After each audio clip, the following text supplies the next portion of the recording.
ولذلك أنت عندما تدعو أحد إلى الإسلام أحضر سلطانك معك، أحضر حججك من الإعجاز العلمي المتعلق بالقرآن، من التوحيد لله، من كثرة عدد المسلمين. قل له مثلا: هل سمعت يوم من الأيام أن قسيسا دخل في الإسلام؟ يقول لك: نعم أسمع عن قساوسة دخلوا في الإسلام، إذا كان نصراني اللي أمامك يعني.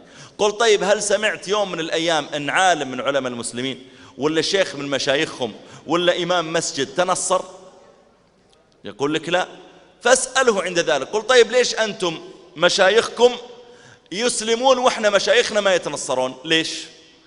إذا كان شيخكم القسيس نفسه يدخل في الإسلام فما بالك ببقية الناس؟ هذا هو السلطان.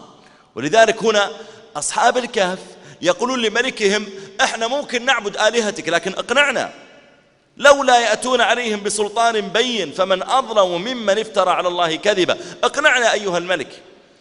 ترى يا جماعة أكبر الحجج اليوم اللي موجودة هي الحجج التي تدعو للإسلام. لذلك ذكروا أن حاكما قديما من حكام مصر دعا يوم من الأيام 3: عالم من المسلمين وعالم من النصارى وعالم من اليهود، وقال لهم: أنا أسألكم من الدين الصحيح، من أهل الجنة؟ فقال اليهودي: إحنا أهل الجنة. وقال النصراني: إحنا أهل الجنة. أهل الجنة أتباع موسى. وقال النصراني: بل أتباع عيسى. وقال المسلم: طيب من أهل الجنة؟ قال: بل المسلمين أتباع أهل الجنة. قال: لماذا؟ قال: لأنه إن كان أهل الجنة هم أتباع موسى فنحن أتباع لموسى، وإن كان أهل الجنة أتباع عيسى فنحن أتباع لعيسى، وإن كان أهل الجنة أتباع محمد عليه وعليهم أفضل الصلاة والسلام فنحن أتباع محمد.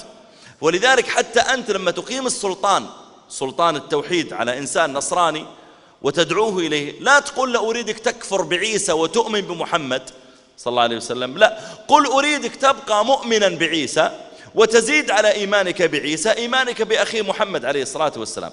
لا بد يكون عندك سلطان بين عندما تدعو الناس إلى الإسلام، عندما تدعوهم إلى التوحيد، عندما تريد أنك يعني تبين لهم هذا الدين. وهذا الذي علمنا الله تعالى إياه في هذه السورة: لولا يأتون عليهم بسلطان بين. وأيضا هذا السلطان البين لا بد يكون بعلم. انتبه، لا تبدأ تأتي بسلطان من عندك على غير صواب. يعني بعض الاجتهادات يعني مشكلة. أنا أذكر مرة في ألمانيا والتقيت ببعض الشباب اللي بداية الدعوة، فواحد منهم متحمس وأخ عربي لكنه يعني جنسيته ألماني ومواليد ألمانيا لكنه من أصل عربي، فقال لي: يا شيخ أنا ترى داعية إلى الله ولا يغرك صغر سني وكذا، وبشرك أنا أستعمل أساليب. فقلت: يا ابني كيف أساليب؟ قال: أنا أعطيك مثالا. قلت: كيف؟ قال: مرة جاءني واحد ألماني وسألني، قال لي: لماذا الإسلام يحرم الزنا؟ يقول: فحطيت عيني في هالألماني وقلت: هذا لو أعطيه آيات وأحاديث ما يقتنع، لأنه ما يؤمن بها.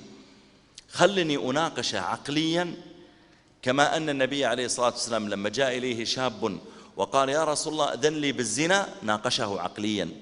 قال له النبي صلى الله عليه وسلم: قال للشاب: أترضاه لأمك؟ قال: لا. قال: كذلك الناس لا يرضونه لأمهاتهم. طيب يا شاب أترضاه لأختك؟ قال: لا. أترضاه لعمتك؟ أترضاه لخالتك؟ وبعدين الشاب تاب وطلع. فيقول لي هذا الأخ، يقول: تذكرت الحديث. فقلت للألماني: إيش سؤالك؟ قال: لماذا الإسلام يحرم الزنا؟ يقول: فقلت له: أترضاه لأمك؟ قال: يس، واي نوت. عادي يعني. يقول: قلت يمكن أمه عجوز ولا يمكن الاتصال به الآن. طيب أترضاه لأختك؟ قال: يس. وش المشكلة؟ قلت: يا ولدي أنت جبت العيد عسى ما ارتد بس الرجال. قال: ما بعد أسلم. قلت: بالله لا تدعو إلى الله أنت لين تموت أنت، إلا إذا طلبت العلم وتعلمت، جزاك الله خير. فيقول: بعدين تداركت أنه ما يصلح أصلا هذا المفهوم، هو يختلف مفهومه عن المفهوم الشاب إلى آخره. فالدين قوي، لكن يحتاج يا جماعة السلطان الذي أنت تقيمه أن يكون شيئا مناسبا. ولذلك هنا هؤلاء يعترضون يقولون طيب يا ملكنا أن تريدنا أن نعبد الآلهة، نعبد معك، لكن اقنعنا أنها آلهة، اقنعنا أنها آلهة، لولا يأتون عليهم بسلطان بين.